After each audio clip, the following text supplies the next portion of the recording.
Breaking news చూస్తున్నారు. South Korea Jeju air విమాన ప్రమాదంలో బిగ్ ట్విస్ట్ చోటు చేసుకుంది. ప్రమాద స్థలం నుంచి బ్లాక్ బాక్సులు, ఫ్లైట్ డేటా రికార్డుతో పాటు కాక్పిట్ వాయిస్ రికార్డును స్వాధీనం చేసుకున్నారు అధికారులు. ల్యాండింగ్ సమయంలో పక్షి దాడి చేసే అవకాశం ఉందంటూ ల్యాండింగ్ సమయంలోనే పక్షి దాడి చేసిన అవకాశం ఉందంటూ పైలట్ను హెచ్చరించారు కంట్రోల్ టవర్ నుంచి అంటూ కూడా చెప్పడం జరుగుతోంది. వార్నింగ్ వచ్చిన వెంటనే మేడే కాల్ చేశాడు పైలట్. తర్వాత మరోసారి ల్యాండింగ్కు ప్రయత్నించాడు పైలట్.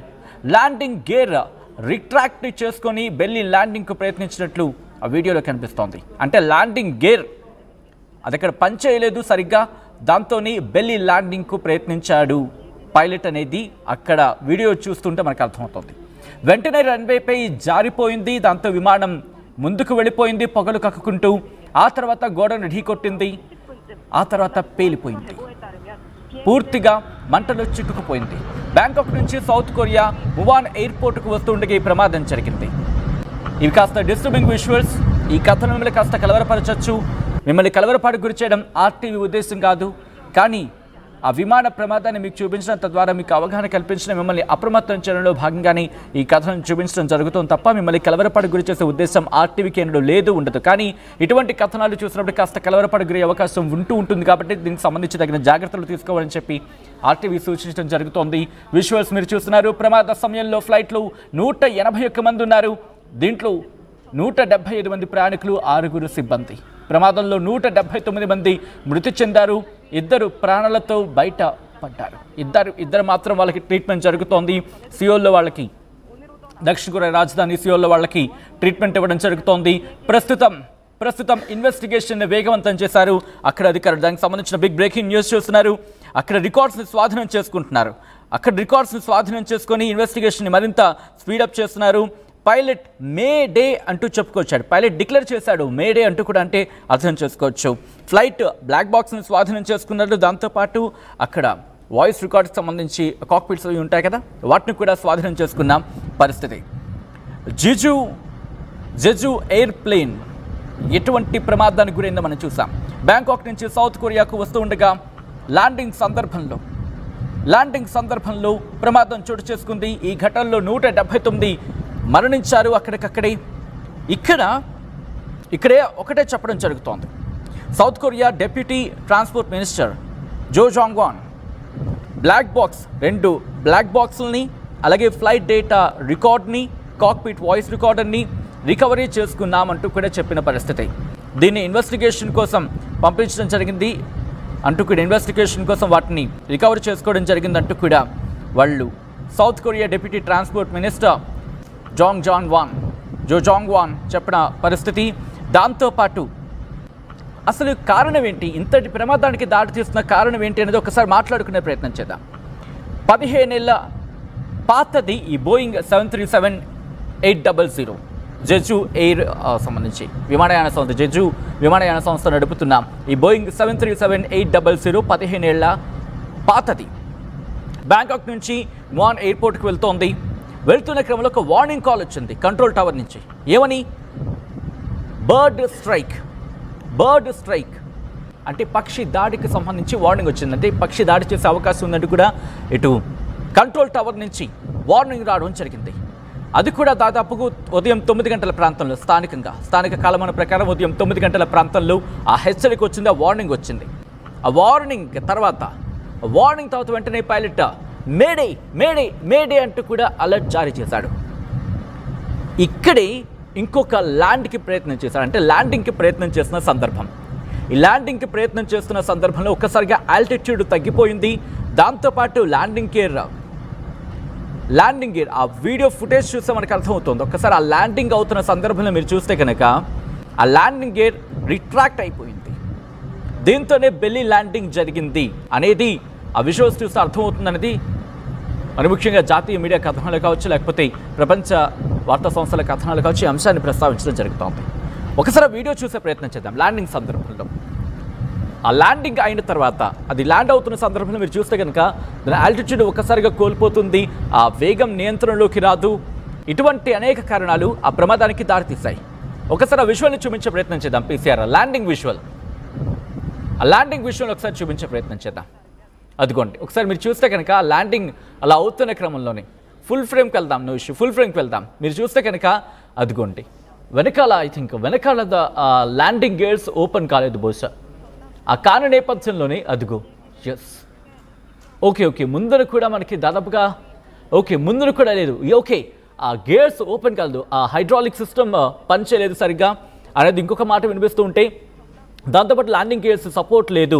దాంతో మీరు చూస్తే కనుక వెంటనే దాన్ని టేక్ ఆఫ్ చేసే ప్రయత్నం కింద భావించవచ్చు. ఎందుకంటే ఇగో ఇక్కడ మనకి మళ్ళీ టేక్ ఆఫ్ చేసే ప్రయత్నం చేసినట్టు మనకి అర్థమవుతుంది. టేక్ ఆఫ్ కోసం ప్రయత్నం చేస్తారు అంటే ల్యాండింగ్ సందర్భంలో ఎప్పుడైతే వీల్స్ ఉంటాయి కదా, సాధారణంగా ల్యాండింగ్ గేర్స్ అంటూ ఉంటారు వాటిని, హైడ్రాలిక్ సిస్టమ్కి సంబంధించి. సో అవి ఎప్పుడైతే ఓపెన్ కాలేదో ఒక్కసారి మళ్ళీ టేక్ ఆఫ్కి ప్రయత్నం చేస్తారనేది బిగ్గెస్ట్ క్వశ్చన్ మార్క్. చూస్తుంటే కనుక బహుశా ఆ మైండ్ సెట్లో ఉన్నాడేమో అనే ఒక క్వశ్చన్ మార్క్ కూడా రైజ్ అవుతుంది. ఆ తరుణంలోనే స్పీడ్ కంట్రోల్లో కాలేదు, నియంత్రణలోకి రాలేదు. అలా వెళుతూ బౌండరీ, ఎయిర్పోర్ట్కి సంబంధించి బౌండరీలో ఉండే ఒక వాల్, ఆ లిమిట్ అది, అక్కడికి వెళ్ళి ఢీ కొట్టింది. ఎప్పుడైతే ఢీ కొట్టిందో ముందు భాగం ముక్కలైపోయింది. వెనకాల భాగం ఆ రెక్కలు ఉన్నాయి చూసారా, ఆ రెక్కల దగ్గర ఫ్యూయల్ ఉంటుంది. ఆ ఫ్యూయల్కి ఆ రాపిడి, ఆ వేడి తగిలింది. దీంతో ఒక్కసారిగా అగ్గిరాజుకుంది, పేలిపోయింది, పూర్తిగా నల్లగా మసిబారిపోయిందంటే అర్థం చేసుకోవచ్చు ఏ స్థాయిలో అక్కడ ప్రమాదం జరిగి ఉండిందనేది. అయితే ఇక్కడ మనం మాట్లాడుకున్నట్టుగా బర్డ్ స్ట్రైక్ జరిగిందంటూ వార్నింగ్ వచ్చిన తర్వాత వార్నింగ్ వెంటనే మేడే అని అన్నాడు. అసలు మేడే అంటే ఏంటంటే కనుక ఇంటర్నేషనల్గా రికగ్నైజ్ అయ్యింది. అంటే సిగ్నల్లో ఇష్యూస్ ఉన్నా, లేకపోతే అత్యవసర పరిస్థితులు ఉన్నా, ఎమర్జెన్సీ సిచ్యువేషన్స్ ఉన్నా, పైలట్లు కావచ్చు, లేకపోతే మెరైన్ సిబ్బంది కావచ్చు, లేకపోతే అదర్ ప్రొఫెషనల్స్ అంటే ఇతర ప్రొఫెషనల్స్లో ఉన్నవాళ్ళు, వాళ్ళకి అర్జెంటుగా అత్యవసరంగా వాళ్ళకి సహాయం కావాల్సి వస్తాయి. మే డే అనేది ఇంటర్నేషనల్గా రికగ్నైజ్ అయిన ఒక డిస్ట్రెస్ సిగ్నల్ కింద చెప్పుకోవచ్చు. సో అటువంటి పరిస్థితి. సో ఇదెప్పుడు జారీ చేస్తారంటే కనుక అంటే ప్రమాదం, ప్రాణాపాయ సిచ్యువేషన్స్, దాంతోపాటు ఏవైనా సీరియస్గా టెక్నికల్ సమస్యలున్నా, ప్రమాదం జరిగినా, లేకపోతే చాలా పెద్ద ప్రమాదం జరిగే అవకాశం ఉందనుకున్న ఆ ప్రమాదాన్ని నివారించలేమనుకొని చెప్పి అక్కడ క్రూ అనుకున్న అటువంటి సందర్భంలో ఇదిగో ఈ విజువల్ చూస్తే మనకు అర్థమవుతుంది ఆ ప్రమాద తీవ్రతను. ఎందుకంటే అది గోడను ఢీకొట్టిన తర్వాత పూర్తిగా దగ్ధమైపోయింది. ఆ ఘటనా ప్రదేశంలోని 179 మంది మరణించారు. ఇద్దరు కూడా తైవాన్ వాళ్ళు. ఇంట్రెస్టింగ్గా వాళ్ళ అదృష్టవంతులనే చెప్పుకోవాలి ఇక్కడ. ఎందుకంటే ఇద్దరు తైవాన్ వాళ్ళు కూడా మనకు అందిన సమాచారం ప్రకారం ఇద్దరు బతికింది కూడా ఇద్దరు తైవనీస్ వాళ్ళు బతికారు. కానీ ఒక్కసారి ప్రమాదం చూడండి, పూర్తిగా నల్లగా మసిబారిపోయింది. ఆ స్థాయిలో గాల్లోకి మంటలు. మీరు చూస్తే కనుక ఆ దుమ్ము ధూళి ఆకాశంలోకి ఏ స్థాయిలోకి వెళ్ళిందో అర్థం చేసుకోవచ్చు. ఆ మసి పూర్తిగా దగ్ధమైపోయింది విమానం. ఆ ప్రమాద తీవ్రత ఏ స్థాయిలో ఉందో అర్థపడుతుంది విజువల్. దీంతో వెంటనే అక్కడికి చేరుకుని వాటిని ఆ మంటలార్పే ప్రయత్నం చేశారు. కానీ అప్పటికే చేయి దాటిపోయింది పరిస్థితి. నిమిషాల వ్యవధిని, ఇంకా చెప్పాలంటే సెకండ్ల వ్యవధిలోనే ప్రమాదం జరిగిపోయిందంటే ఆ ప్రమాద తీవ్రతను మనం అర్థం చేసుకోవచ్చు. అయితే ఈ ప్రమాదానికి కారణం ఏంటి అనేది ఇంకా ఇన్వెస్టిగేషన్ జరగాల్సింది. కొన్ని నెలల పాటు సమయం పట్టచ్చు, కొన్ని నెలల సమయం పడుతుంది మనకి అసలు ప్రమాదం ఎందుకు జరిగింది అనేది తెలియాలంటే. కానీ ఇక్కడ కొన్ని క్లూస్ అనేవి ఉంటాయి. ఆ క్లూస్ బట్టి ఇన్వెస్టిగేషన్ జరిగే అవకాశం కనిపిస్తోంది. ఎందుకంటే ఆ ప్రమాదానికి కారణం ఏంటి? ముఖ్యంగా బర్డ్ స్ట్రైకే. ల్యాండింగ్ గేర్ల ఇష్యూ ఒకసారి మీరు చూడొచ్చు. అదిగోండి బ్యాంకాక్ నుంచి మూఆన్కి వెళ్తున్న సందర్భంలో మీరు చూస్తే కనుక జిజు ఎయిర్కి సంబంధించి మీరు ఆ ట్రాక్ చూడొచ్చు. వెళుతున్న క్రమంలోని బర్డ్ స్ట్రైక్ జరగచ్చు అనే ఒక హెచ్చరిక వచ్చింది. హెచ్చరిక వచ్చిన తర్వాత అంటే ఇంజన్ మీరు చూస్తే కనుక గిర్రమని తిరుగుతూ ఉంటుంది కదా, దాంట్లోకి వెళ్ళిపోయింది. ఐ రిక్వెస్ట్ ఒక్కసారి ఆ విజువల్ దొరుకుతున్న ప్రయత్నం చేద్దాం. ఐ రిక్వెస్ట్ టీమ్ ఒక్కసారి ఆ విజువల్, ఆ పక్షి ఆ ఇంజన్లోకి వెళ్ళిపోయింది అనే అంశానికి సంబంధించి ఆ విజువల్ ఒక్కసారి చూసే ప్రయత్నం చేద్దాం. ఆ విజువల్ ఒక్కసారి ఒకరు దొరికితే కనుక మీ ముందుంచే ప్రయత్నం చేస్తాను. ఎందుకంటే కనుక చాలా కీలకంగా మారిన సిచ్యువేషన్ అనేది చెప్పుకోవాలి. ప్రస్తుతం దీని చుట్టూ ఇన్వెస్టిగేషన్ జరుగుతోంది. దాంతోపాటు మరికొన్ని అంశాలని ల్యాండింగ్ గేర్లో ఎటువంటి మాల్ ఫంక్షన్స్ ఉన్నాయి. అలాగే దాంతోపాటు కంట్రోల్ టవర్ నుంచి వార్నింగ్ వచ్చిన తర్వాత బర్డ్ స్ట్రైక్ అంటే పక్షి దాడి జరిగిందా లేదా, ఇవన్నీ కూడా ఇప్పుడు ఇన్వెస్టిగేషన్లో పాయింట్ టు పాయింట్ రాబోతున్నాయి. ఒక్కసారి ఆ విజువల్ మీరు చూస్తున్నారు, ఇమేజ్ మీరు చూస్తున్నారు. బ్యాంకాక్ బీకేకే నుంచి బయలుదేరింది ఈ జెజు ఎయిర్. ఆ తర్వాత మ్యూఆన్ దగ్గరికి వచ్చిన సందర్భంలో ఇక్కడ పక్షి దాడి జరిగింది అనేది ప్రధానంగా జరుగుతున్న చర్చ. ఎందుకంటే కంట్రోల్ టవర్ నుంచి కూడా సిగ్నల్ వెళ్ళింది పక్షి దాడి జరగచ్చు అంటూ కూడా. ఎప్పుడైతే ఆ వార్నింగ్ వెళ్ళిందో, ఆ వార్నింగ్ వెళ్ళిన నిమిషాల వ్యవధిలోనే, ఇంకా చెప్పాలంటే సెకండ్ల వ్యవధిలోనూ నిమిషాల వ్యవధిలోనే దాడి జరిగింది అనేది అక్కడ జరుగుతున్న చర్చ. ఇంకా మనకి క్లారిటీ రావాల్సి ఉంది. ఆ చర్చ జరిగింది ఆ సందర్భంలోనే. ఎప్పుడైతే ఇక్కడి నుంచి వార్నింగ్ వచ్చిందో వెంటనే పైలట్ కూడా వార్నింగ్ ఇచ్చాడు, మే డే అంటూ కూడా.